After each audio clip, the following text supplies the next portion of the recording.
What's going on, everybody? We are back with another Humanimal podcast, episode 13. I am Arron Bleise, one of your hosts this week, and sitting straight across from me is Keegan Zeimer. Keegan, what's going on, man? Not much. Just escaped the rain outside and got some whitetail checklist items checked. Boxes, I guess, right? Check boxes. We're here in early July, July 13th. We're recording this today. We went out on the 1 acre and did some maintenance kind of stuff, some stuff that I needed to adjust, cut some shooting lanes, put out some cameras, shot a little vlog, a little video that we're going to be going live with here soon. And we decided to record a podcast because you wanted to ask me some questions about the 1 acre and small acre hunting. So this, for everybody listening, this is kind of going to be like a back and forth, but Keegan has some questions on small acres. I mean, I'm not an expert at it, but I've hunted, last 6 years now on the 1 acre farm, and I've been talking to you a lot about it, just behind the scenes, and how different each year it has been, but how it's like evolved over the last 6 years, and how I'm doing things totally different than I did the first year or two of the farm. Yep. So I would just say too, I mean, it feels way bigger than 1 acre.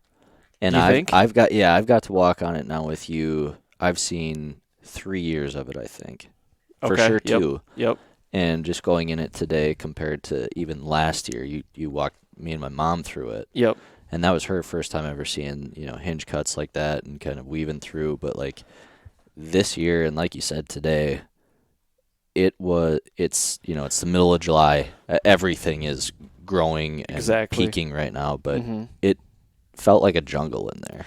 Well, to kind of reiterate what Keegan's saying is, so my brother-in-law bought this farm in 2015, but I think the first year of us hunting it was 16. Mm-hmm. So it's been hunted 16, 17, 18, 19, 20. So this will be the 6th year. Is that right? Does that sound right? I think so. 16, 17, 18, 19. Wow, I can't even count now. 16, 17, 18, 19, 20. Yeah, so this will be the 6th year. Yep. But we went in there, what was it? I think the winter of 18. We did some hinge cutting. So my cousin and I did some hinge cutting to start in the winter of 2016. Mm-hmm. Did like some preliminary hinge cutting, and then I had Jake Ehlinger come in 18 and really help me out, like really put a plan to it. And now, so we've seen it for 18, 19, 20, and now it's 21. And how it's evolved, so I know it's hard to see right now, but you guys can't see it, you're listening. But, when we started, you got to kind of imagine this 1 acre being all timber. Like it was just all trees. Yep. And there was no ground vegetation at all. It was just all leaves. I just remember when the leaves would fall, it almost looked like mulch, but it was just leaves. There was no green vegetation, never. Well, we went in there and cut a lot of trees. I mean, you know how many trees we cut. There's still quite a bit of trees standing, but there's 2 big pockets that open up right to the sky, and now the grass is taller than us in it. Yeah, it's crazy. It's unbelievable. You've clover in there that you did a couple of years ago, and just what I couldn't believe even from last year, like you said, was the ground vegetation was at least up to our shoulders today. At least. And then you had shoots off of almost all of your hinges, and even the trees that are laying down where their shoots are now growing up. So you have these trees that are laying down with branches that are going up. So deer have all that ground vegetation. Yeah. I noticed it today, there's an big oak tree that we walked right underneath, and it's like, okay, so they're going to have acorns at ground level for them. Yeah. Stuff like that is... There's trees that we hinged that they now have trees that are growing off of them that we can hinge. They're that big now. Yeah, probably this year, next year, you'll be able to probably hinge next some of them year again. if we want, And like you said, with the new shoots, so there's what I call popple shoots. They're like little popple trees that are coming up.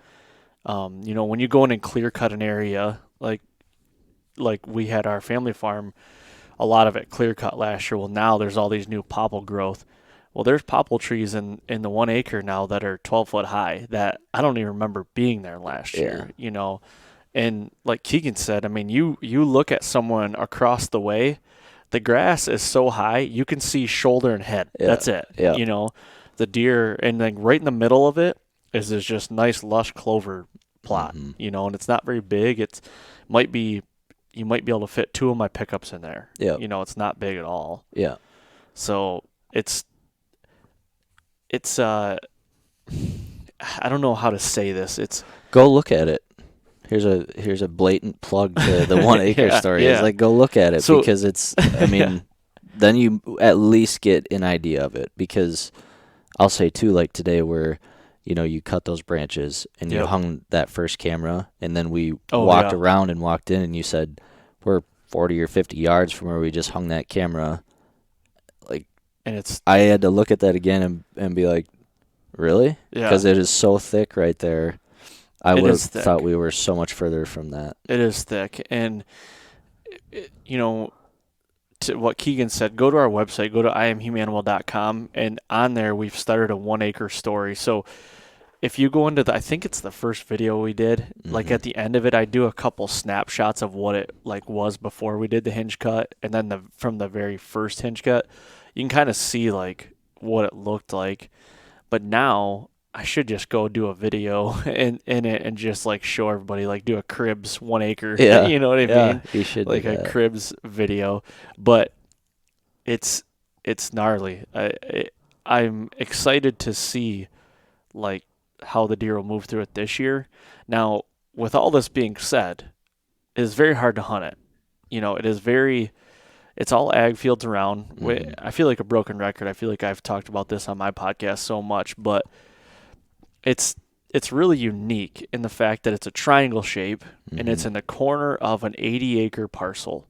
So there's 80 acres of ag field with wooded fence rows and a couple drainage ditches that kind of go through it. But it's a 1 acre out in the middle of a section that has 2 wooded fence rows going into it. And, you know, it was one of those things when my brother-in-law bought it, you know, he's not a hunter, and I just saw it as another opportunity to be able to hunt it.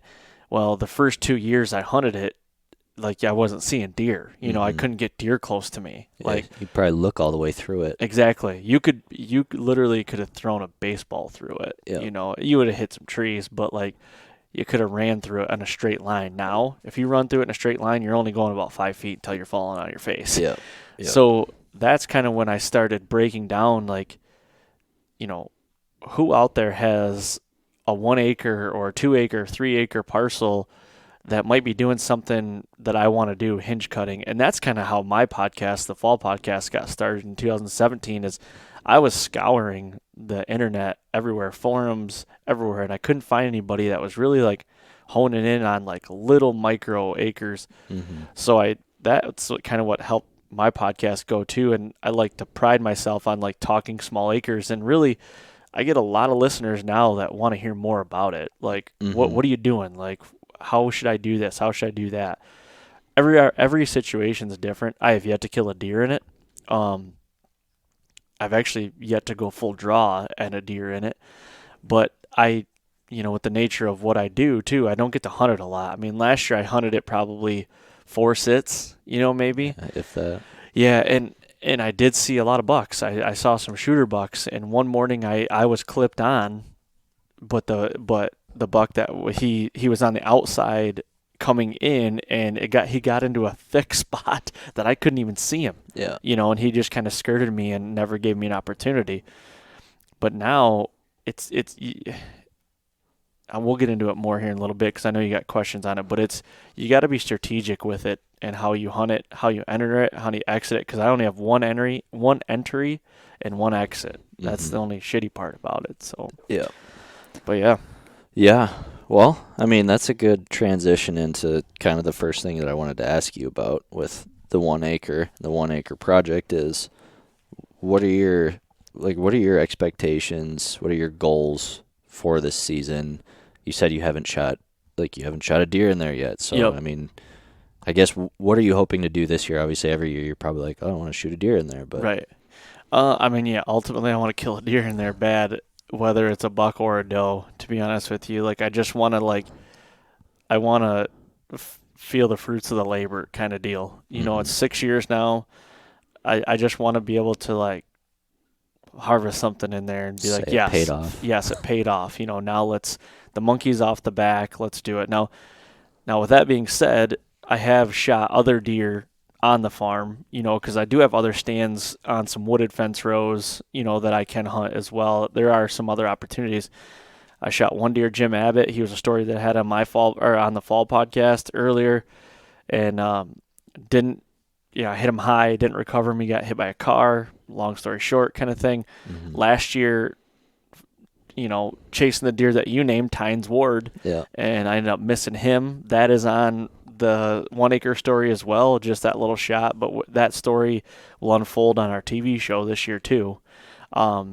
So I've kind of had a rough go at it. You know, I've kind of had and honestly, I think a lot of that was, you know, the nature of the job. You know, you don't know how many days you're going to be able to hunt in Michigan, so it's like you work for that one opportunity and the pressure's on and like things culminate. And last year was just a rush job.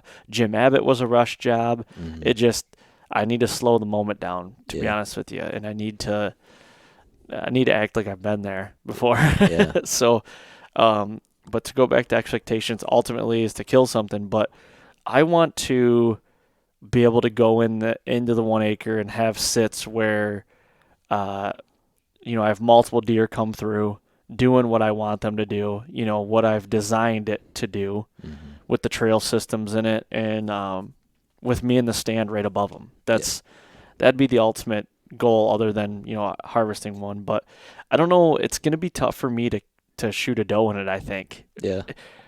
I always say, like, I'm going to try to shoot a doe early October, you know, and just get it done, get something in the freezer, and then it's like, man, I want to kill a buck though too, you know. So it's one of those things that, like, I'm big on intrusion and big on, like, I don't want to bump deer. So me killing a deer and then having to go track it and for it to be a doe, do I want to do it there? Not really, you know. But hey, in the moment, strikes me if it's on camera and it's a good footage, like I want to feel the fruits of the labor. So we'll see, game time decision maybe. But those are kind of the goals for this upcoming year. And you just kind of mentioned, like, you know, the past couple of years, whether it's Tynes Ward or Jim Abbott or whatever, you know, things kind of going wrong or just not exactly as planned.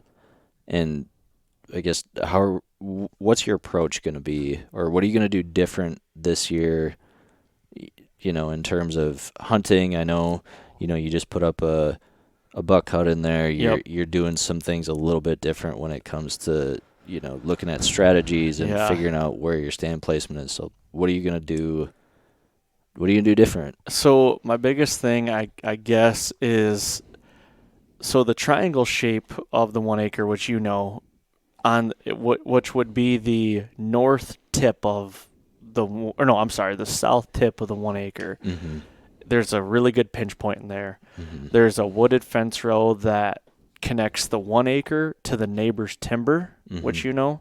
And then on the neighbor's, if you were to take, like, the long line of the triangle, if that makes sense, on my side, if you were to keep going over the fence line, there's a wooded ditch that is on the neighbor's, and everything meets right at that point. It's on the south point of it, though, of the 1 acre. It's tight quarters. There's good trees in there to get a stand, but once fall comes, there's no foliage. My buddy Tyler and I built a blind, a buck hut, and put it in that for that pinch to hunt it. The only crappy thing is the predominant wind is a northwest or west wind there. Well, a northwest or west wind, I'm not going to be able to hunt it. So being really strategic, my approach changing this year, a big thing is, you know, I'm building a house on the 1 acre so where I can see over the whole landscape. I can see where the deer are moving. This might sound weird, but, like, hunting less, hunting at the right times. I listened to a podcast not too long ago, and Don Higgins said he's killed more bigger deer lately from hunting less because he's not in there as much. So kind of taking that approach, and a big thing is cell cams, especially with the small acre. I'm gonna rely a lot on cell cams to let me know when to strike and when to strategically strike, because and that's cell cams, we can get into that too, but I know there's like an ethical line there that people, Right. You might cross, but my whole thing with it is I've got some reasons why I use them with small acres, and it's really benefiting. I have yet to harvest a deer because of a cell cam, but it is giving me it's making me grow more as a hunter, like quicker. Yep. Because I get it right to my phone, and I'm like, okay, why is the deer moving right now? Yep. And it's like, oh, it's a cold front, or it's the second day of a cold front, or it's a full moon, or whatever it is. I have that instant. It's real-time knowledge. Yeah. And you don't have to go back and look. Like Yep. you and I pulled a card today. I have a traditional camera, just to get inventory. So there was, we had $6 on camera in that one video, and it's like, okay, that was on like July 6th, which was over a week ago. So it's not that I'm trying to figure out what they're doing in the summer, but if you had to go back to Weather Underground and be like, why are they moving then? And like, right. I want that real time. Yep. What's it doing? What's the weather doing right now? Why are they moving right now? Like, always ask yourself that why, and that's what cell cams have really helped me out doing. Right. So yeah, I mean, when you can look at what's happening, like look up in the sky, oh, it's overcast, or it's this or it's that, and you can collect that real-time data, and super beneficial for that. And like you said, you mentioned it today when you were talking about wanting to be less intrusive, and that's a huge benefit for you too, is like if there's deer running all over in there, and you're getting notification after notification, like you just said, hunt less, that might tell you, there's a lot of deer in there, but I'm not going to push it, and I'm not going to go in. It doesn't matter if there's, one of your shooter target bucks in there running all over the place after does. Do you want to go in there and hammer them? Right. Yeah, but are you gonna try to sneak into a 1 acre parcel in the middle of a field? Exactly. Probably not. No. So. And that's that happened to me last year with Tynes Ward. So I didn't hunt one morning, and I was driving around, and I can see this 1 acre from a distance from the road, and I glassed Tynes Ward with a doe that morning. The morning I missed him, and I'm like, well, I got a feeling that that doe is going to take, or he's going to take that doe to the 1 acre, because it's so secluded. I have yet at that point hunted the 1 acre. I felt like I could slip in and try to kill him, and maybe that doe would bring him by me. So as I'm walking back the fence row, bow in hand, everything, getting ready to go in, I get to where the blind is. Where the blind's at. It's probably 80 yards probably from the 1 acre. And I stop, I look at my phone, and wouldn't you know it, a picture had just come through, and him and that doe are underneath my stand, like within 100 yards of me. But it's so thick they can't see me. That's why I do it, because if I was to just, some people could say it's cheating. I don't care. This is where my head's at. I do not want to blow that deer. I pride myself on only getting one opportunity, possibly a year, and that could be my one opportunity. So I'm like, well, I got to back out of here, go to a different stand. And before I could put my phone away, I looked up, and here comes his doe right at me. I could see her in the timber, and I'm like, oh my gosh. Yeah. She stopped and saw me and ran back into the 1 acre, and I'm like, I got to get out of here. So I turned around, walked back to the truck, put my stuff in the truck, drove around, and got in the south stand. And I figured, knowing where they were at, and so where they were at, they were to the north. Where the south stand is to the south of where they were. But to the south of the corner south stand was cut corn. It was the only corn in the section. Yep. So I figured, well, maybe she'll want to eat tonight. Yep. And I went and sat in that corner stand, and it was half hour before dark, and she came out, and he came right behind her, and I missed him. Yep. And I screwed that up. But like that taught me so much, and how, because I mean, there's probably 500 yards, 600 yards in between the 1 acre and this stand where I missed him. That taught me so much, and how I know that they moved through there to get to me. Yep. And that was my one opportunity, and I screwed it up. So, but there's always this year. Yeah. And he's still alive. You got a picture of him today? Well, not that deer. I don't know right. about him. You're right. So the big 6 that I was chasing last year, so Tyne's Word and the big 6 were the deer I was trying to kill. Mm-hmm. And the big 6 he's big. He's big. He's big, and it's him. He's back. Yeah. I hate saying it, but I would bet a lot of money on that he's 4 years old this year. Yeah. I'd bet a lot of money on that, and I'm probably wrong, but he's big. Yeah. And I'm gunning for him. He's a bruiser. Yes. Keeping on, I guess, the 1 acre, kind of what we were up to today, like, we sometimes refer to it as like your whitetail checklist. Yep. Like what we did today. We go out, cut some shooting lanes. Yep. Put up 2 cameras, check some stands. It's middle of July, so I'm going to tie this in, so kind of a multiple part question.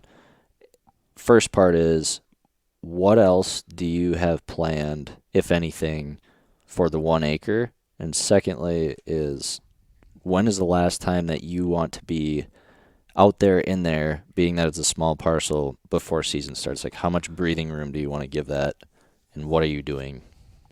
So the first part of that question of like what we did today was, like I said, put cameras out, put a cell cam in the 1 acre. So I want that to be done. Like there's, we got the buck hut in there that's dialed. We cut the lanes to that today. And then we checked. Another thing I like to do is check the tree stands, check and make sure that nothing's chewed through. Yeah, we'll get to that. But the stand on the north side of the 1 acre, it's good dialed. Lanes are good. So that, to me, check off the box. I'm done with the 1 acre. I do not need to go back in there for nothing. Okay. Tell you're going to sit it. Tell I'm going to sit it. And we're in July right now, and from the buck movement that I've been seeing while we're building the house, I don't want to go in there because they are using it regularly, and I want them to feel like it's home. Yep. So the south corner stand that I was just referring to, that stand that I missed Tyne's Word out of, that strap got chewed through, and luckily I wasn't, I went up there stepping into that for your first hunt. So that one, those straps are bad, so I have to go back there and readjust that stand. I didn't have any new or any other straps with me, so I got to get that done, and then that'll be checklist done. The one that'll be done. I'm done with it. Cameras are out where I want them. Done deal. It's just sit from afar and wait. So basically, I don't want to have to go back in there until October, really, until I hunt it. That I'm gonna really try to hold myself off of going in there and doing anything, but that's my plan. Now, there is some stuff. There's a food plot that I want to put in on the opposite side of the 1 acre and the 4 acre patch of timber on this opposite side of the road. And so I want to put that food plot in, and then I want to put one more stand in there on that side. So as history would tell me, that side in the summer does not hold a buck. There's no bucks ever over there in the summer. It's just does. So that, the latest I want to be in there is, I don't want to be in there in like September 1 on. Like, I want to let it sit for a month. Same with my family farm. But that's kind of changed too. My family farm's big woods. I'm doing a lot of mobile hunting now. I don't set any more stands really. So I just stay out of there anyway until I want to go hunt it. But yeah, September 1 would be the last time I'd want to be in there. But for the 1 acre, I don't want to be in there August 1st on, to be honest. I want 2 months, at least 2 months, just to let them do their thing. Yeah. Kind of thing. Okay. So that makes sense. Yep. That makes a lot of sense. I would just say too, like, on the whole tree stand thing, you mentioned that today about straps getting chewed through, whatever. I know, we talk about it. We try to tell people too, just Yes. through social, whatever. Like September is Tree Stand Safety Month, but so should July and August. Like Yes. if you don't go out, like you need to get out there Mhm. and check your tree stands, and you should do it before you climb up into it with a bow before Agreed. season. Because today I didn't have the camera running. I was getting ready to climb up there with you and start shooting, and you went to the stand and wiggled it a bit, Yep.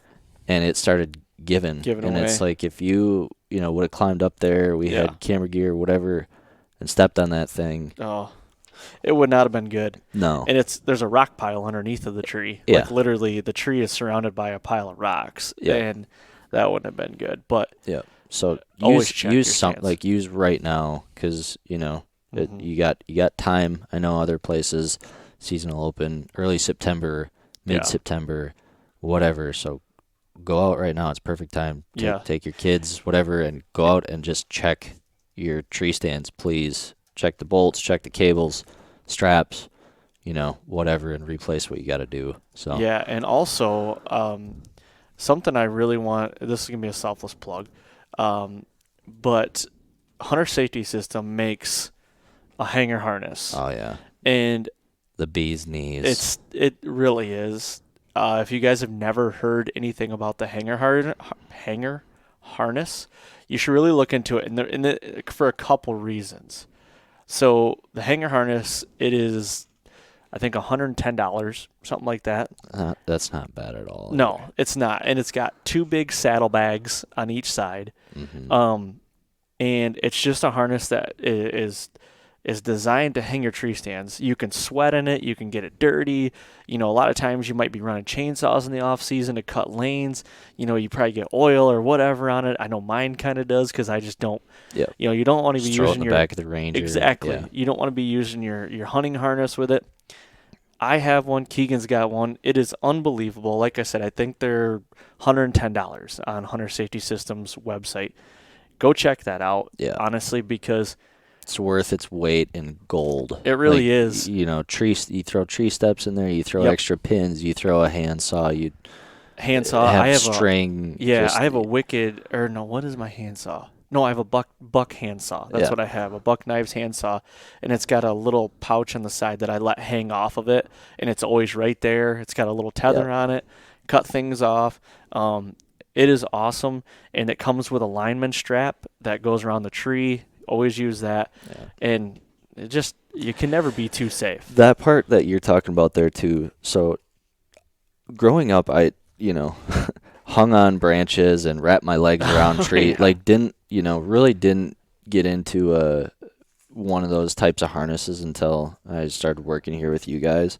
And I will say that using like the lineman's rope where you can throw it around the tree and you're completely hooked in, dig your feet into the ladder, whatever, and push yourself out away and just lay into that thing. And now you have two hands to, maneuver a stand or saw or, go around the tree. Like that is a huge win. For sure, 100%. Being able to hang a stand and have two hands for a ratchet strap or lift it, highly recommend. And not to mention, when you're hunting too, they also make lifelines.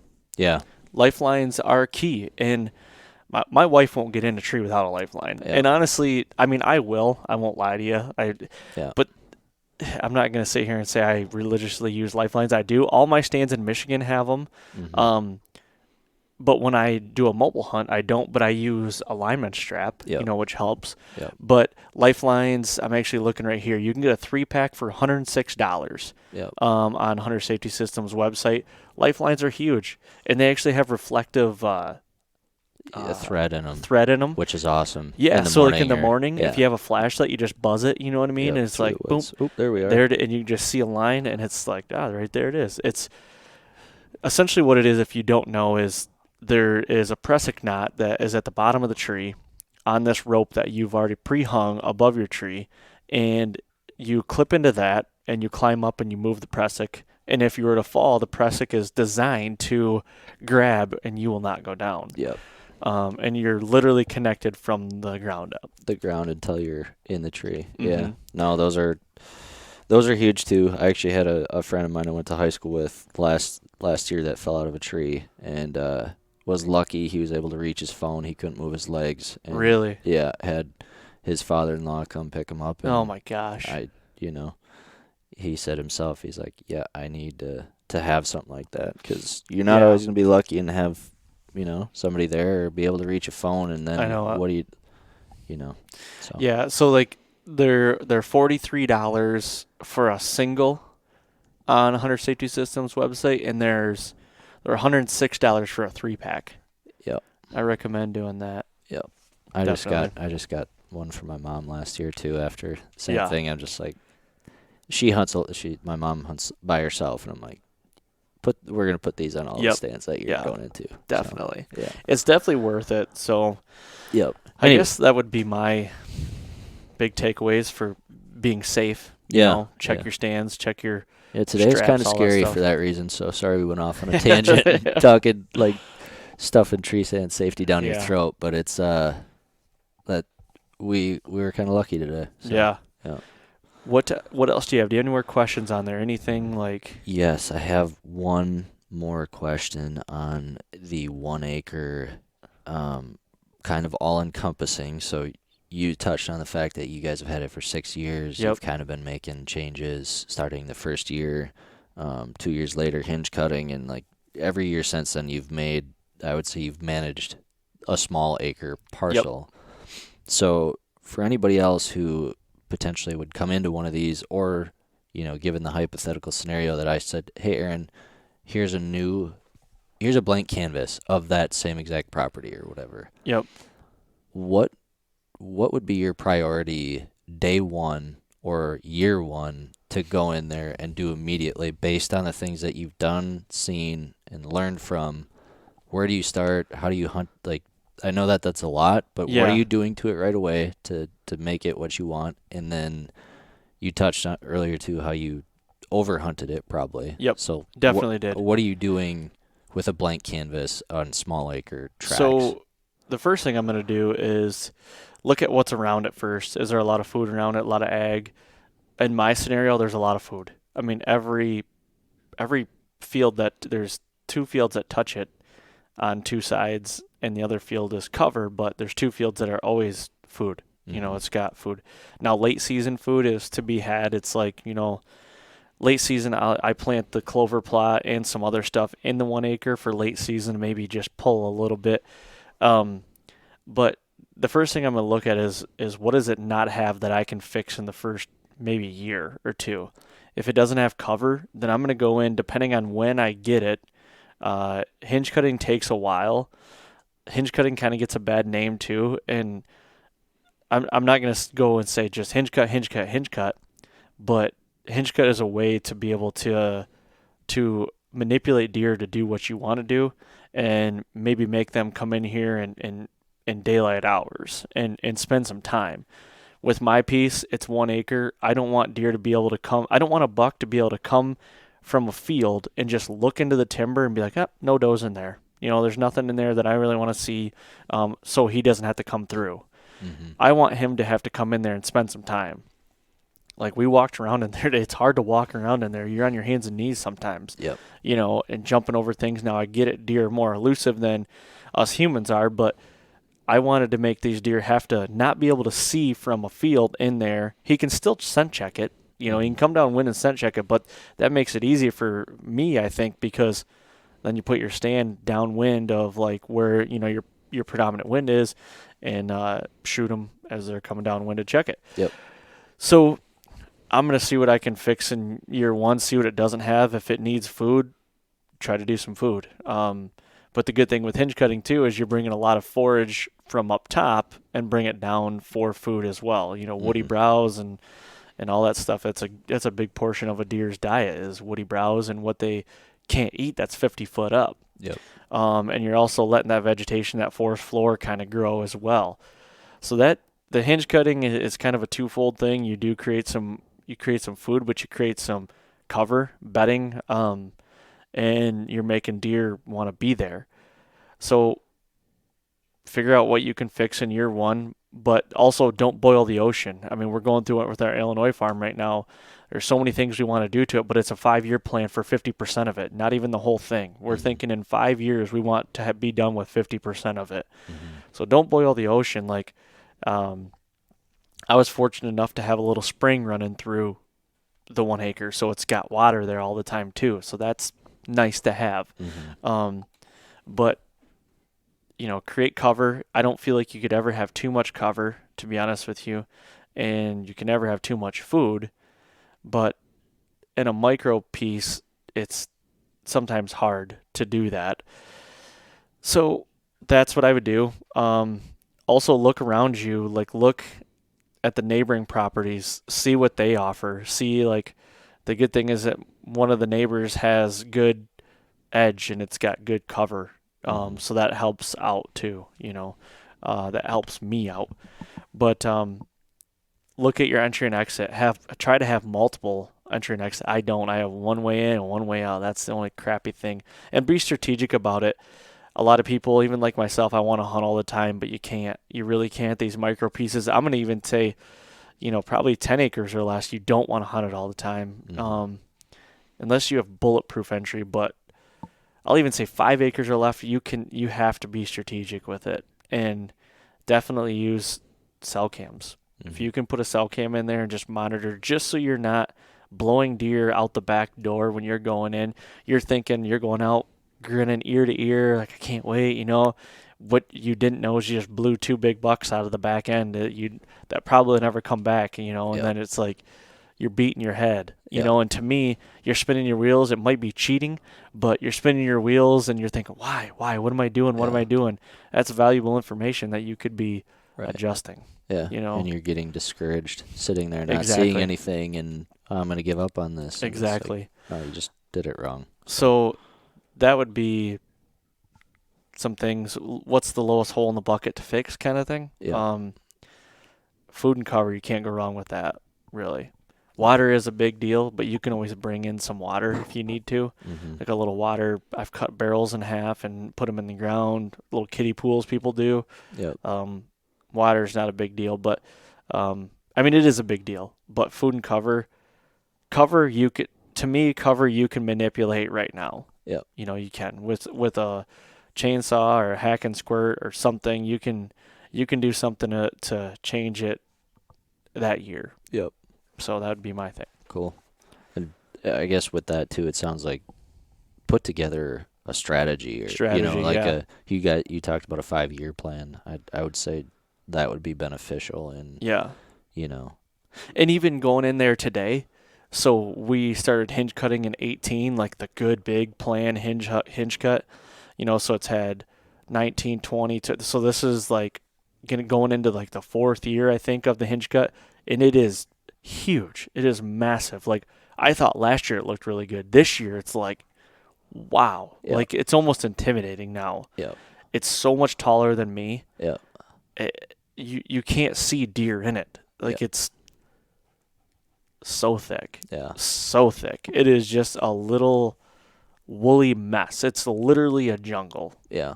So. No, I think it's where deer want to be. They're definitely going to feel safe in there. Yeah. So I think so too. That is, for the most part, when it comes to the 1 acre kind of whitetail checklist, what we're doing today, that's a lot of the stuff that, I started asking you questions out there, and you're like, just hold on to these. That's good. Yep. Other people are going to ask the same things. Yep. But a lot of this is, like I said, definitely should go check out the 1 acre story, because for me, I'd never been on a really, really small, acre parcel like that and walk through something to see, what you did. And I think it's super impressive. What's your opinion on it? Like, I don't know if I've ever asked you, like, when you walked in it today, so you've been at it for 3 years now. When you've walked into it today, like, honestly, what was your thoughts of, like, I don't know, like, what was your thoughts of just seeing it? Like, what were you thinking? This is crazy. This is like today. It was, honest to God, it was jungle. Like, this is just, it felt like the trees that you hinged the undergrowth. It just felt like everything was so big and thick. Felt bigger than 1 acre, didn't it? So much bigger. And I said that last year when you walked me and my mom through there, and she said the same thing to you too, is like, this is crazy. And until somebody's kind of been through that, and like, you and Jake kind of made it a maze. Like you said, you want a deer to come in here and have to go out over there.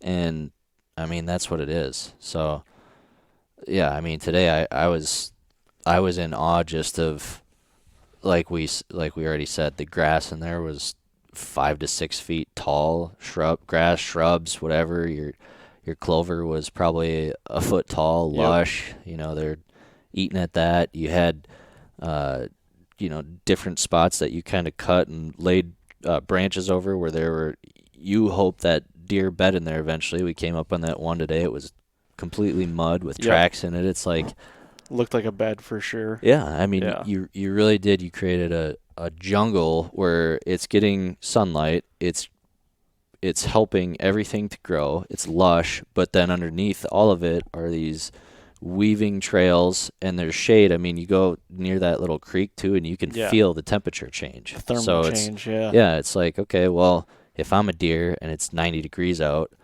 and I walk, I'm not going to be out in the beating hot sunny field. Right. I come in there, and all of a sudden you feel that temperature change. Oh, and look at this. There's a little dark area that I can crawl into and lay down for the day. Yeah. Like, I mean, I guess I would say that, like, after seeing that, it makes me believe that no matter what you have, if you have a house that's somewhere, just outside of town or whatever, and you're able to hunt it, and you have an acre or a little bit, if you see deer in the area, there are things that you can do to get them to stay there. For sure. Or to come through there or spend more time there. Maybe they won't live there, but you can at least get them to come in, spend more time there, and have an opportunity. Yeah, and I will say too, like, once November 15th hits, I shouldn't say that, but I was going to say once November 15th, our gun season hits, it really slows down the activity in there, but I'm never around, so the deer, now that I think about it, the deer kind of like start to flock to it a little bit. Like 2 years in a row, I've had wounded bucks come in there and live in there in late season, like end of, like around Thanksgiving time, because I don't spend a lot of time in there, and they know it's safe. I've kicked them out of there, and I knew what deer they were. Got pictures of them. So it's, my biggest thing is stay out of it. Stay out of it. It sucks. It really does, because you might only get 4 or 5, 6 sits a year in it. Yep. But if you make them the right ones, you're going to have an opportunity at a buck that you probably want to take. Here, I'm saying that, and I haven't had one opportunity yet. But I haven't hunted it much. I really haven't. Honestly, in 4 years, the first 2 years we had it, I hunted it quite a bit, and I think I over-hunted it. But the last 4 years, I've maybe sat it 10, 12 times, maybe. Yep. And it's just the times that I want to be sitting it I'm always gone. Yep. Always filming or hunting out of state. So it kind of gets a backseat, but I was close last year. Yeah. So hoping like hell. Yeah. Hoping like hell it'll happen this year. So we'll see. Yeah. But yeah, we can wrap it up if you want, if you're good. Yeah, I don't have any other questions. If there's anything you want to touch on, otherwise. No, I just want to remind people to go to our website, iamhumanimal.com. We've been talking about it. There's a lot of stories on there. 1 Acre story. We've got the Illinois story kicked off. We've got the 6.8 Winchester Western, 6.8 Western story.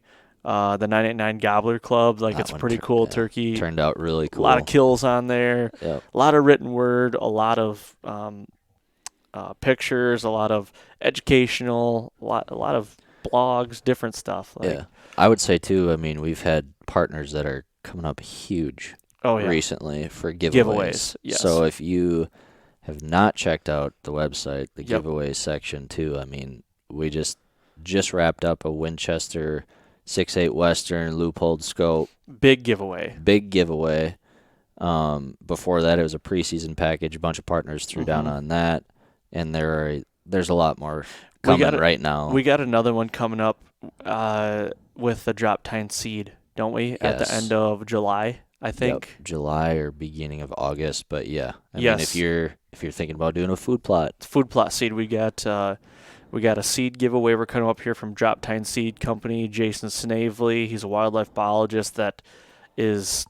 I mean, he's got his own podcast too. Like this guy is a wizard when it comes to that kind of stuff. So go check that out as well. There is a giveaway page on our website, right? So you can kind of stay up to date there, stay up to date with all our social channels on Instagram, Facebook, YouTube.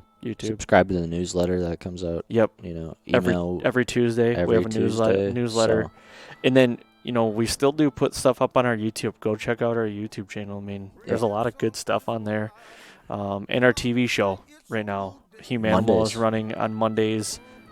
I should know what 10 Eastern o'clock on the Outdoor Channel. 10 Eastern. Keegan knows about that because he posts all the stuff, and I'm the one that edits it all. Yeah. Right now, we're actually running some reruns from last season. 19. Yep. 19, like the year of the Hambino and all that stuff. So Humanimal Season 1 is running on Outdoor Channel Monday nights, 10 o'clock, and then we're going to start unrolling all the new original from last season, which was a good one too. Yeah. So yeah, check that out on the Outdoor Channel, 10 o'clock p.m. Eastern on Monday nights on the Outdoor Channel. So with that being said, I think we're going to get out of here. Don't forget, go to iTunes, leave a 5-star rating, and leave a review on the podcast. That'd be greatly appreciated. And I guess we'll see you here next time. Yeah. Take her easy. Red song is alright. Mama say it's a new day song.